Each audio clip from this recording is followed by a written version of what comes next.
کائنات ہر انسان کی دعاؤں کو قبول فرماتا ہے، پر جو قریب اللہ کا ہو جاتا ہے، جو اللہ کا بن جاتا ہے، رب کائنات کی بارگاہ میں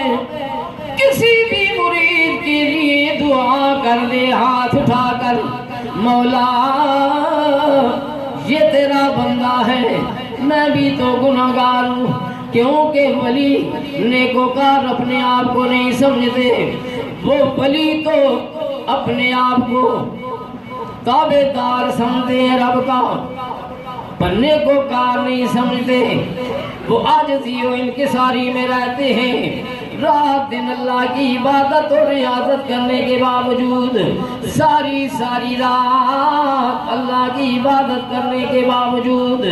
جب صبح ہوتی ہے، آج اگر ہم تہجد پڑھ لیتے ہیں، صبح اٹھ کر سارے محلے میں جو بھی شخص ملتا ہے، جو بھی بندہ ملتا ہے، جو بھی بزرگ ملتا ہے، یار میں نے آج تہجد پڑھی ہے، میں نے صبح کی نماز با جماعت پڑھی ہے، یار اللہ کے ولی یہ نہیں کہتے، ساری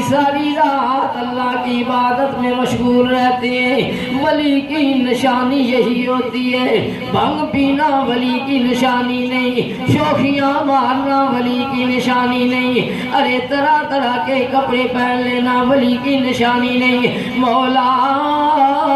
آج ہر گلی کوچے میں ہر شخص بیٹھا ہوا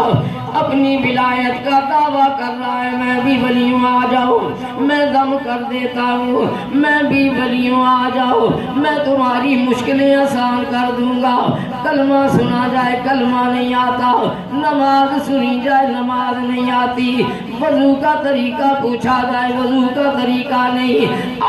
ولی کی نشانی کیا ہے رب سے پوچھتے ہیں، مولا یہ زمانہ ایسا آ گیا، یہ وقت ایسا ہے، ہر انسان ولی بنا بیٹھا ہے، ہر انسان ولی ولایت کا دعویٰ کرتا ہے، مولا تیری بارگاہ میں ولی کی کیا نشانی ہے؟ رب کائنات فرماتا ہے میرے ولی کی نشانی اگر مجھ سے پوچھنا چاہتے ہو، رب فرماتا ہے میرا قرآن تمہارے سامنے ہے،